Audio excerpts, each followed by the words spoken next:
Hi everyone, my name is Danielle. I am 20 years old and I am living with a temporary ileostomy due to ulcerative colitis.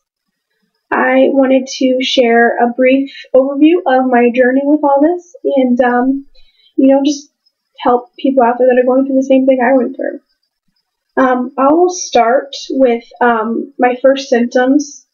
I started in November of 2011. I started with abdominal pain and bleeding out of my rectum, which are, the normal symptoms for ulcerative colitis. So I had my first colonoscopy ever in January.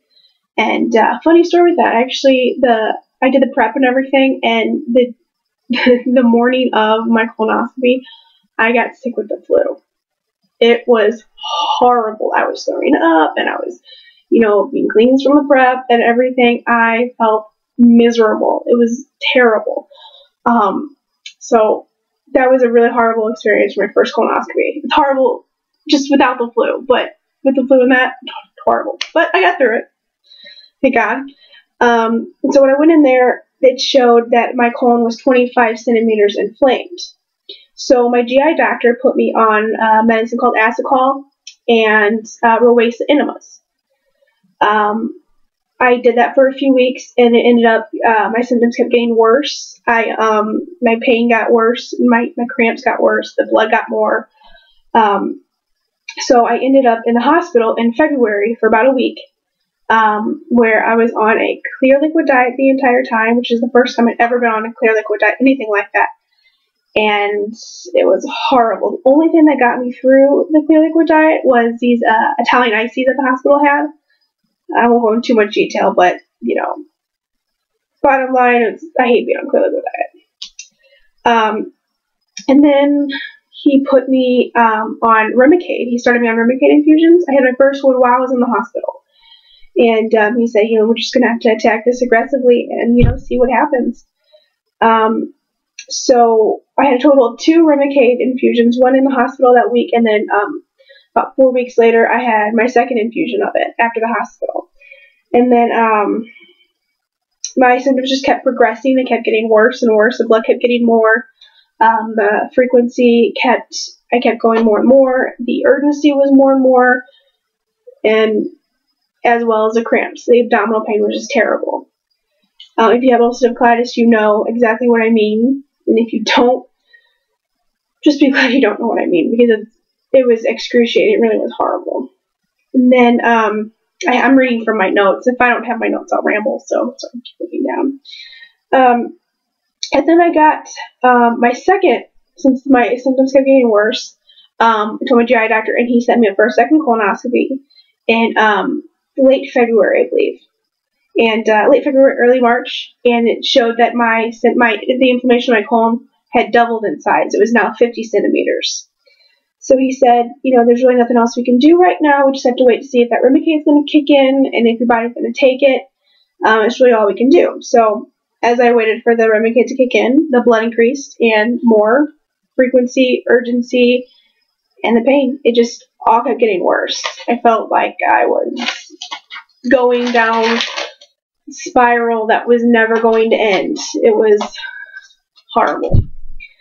So by March, just got too much. I was not eating anything, because as you well know, it's not worth eating anything because you're going to have to pay the consequences. It's not worth it.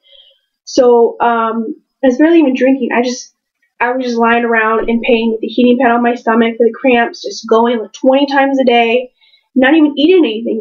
That was what was driving me nuts. I'm not even eating anything, and I'm still going. But if I would eat, it would be even worse. So it was really bad. I was dropping weight like crazy. I was becoming very, very dehydrated and losing a lot of blood. I was becoming very, very pale.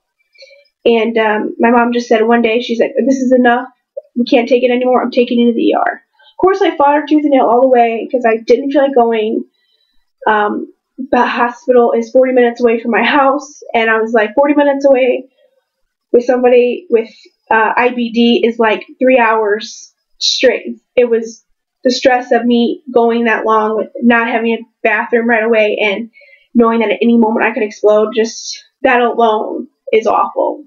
But she had to do it, and I'm glad she did, because I really needed to be in there. I got admitted into the ER. I got admitted into the hospital, and I was there for 2 weeks this time.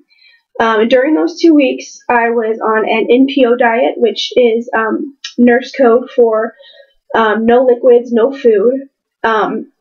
The only thing that I did to keep my sanity, because all they would do is you could have sips of water here and there, or like they'd get I got some type of like cotton swab, and you dip it in water and suck on that, which didn't really help a lot. So my mom, thank God, got me like a whole bunch of suckers and blow pops so I could like suck on that, and it wasn't really liquid or food, just something to keep you in your mouth so you're not like going insane, which I was starting to go insane a little bit.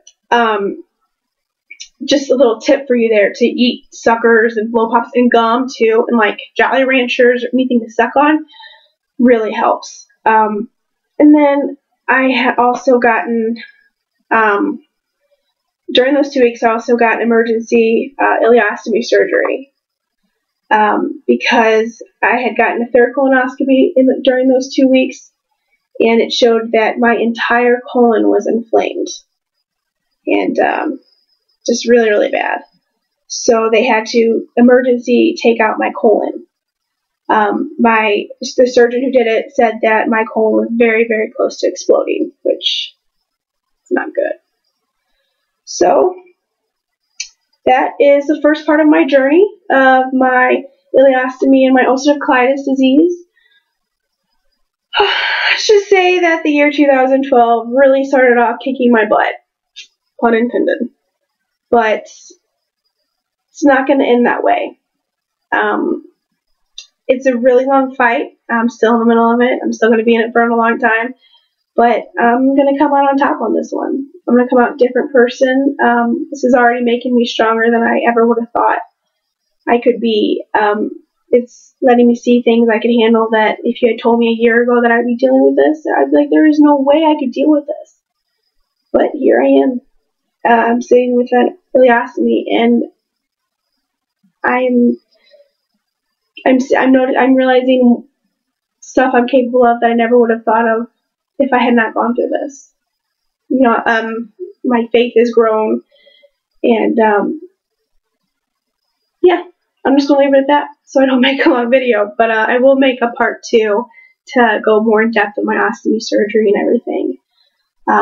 But I hope you guys find my videos helpful, and I will leave it at that.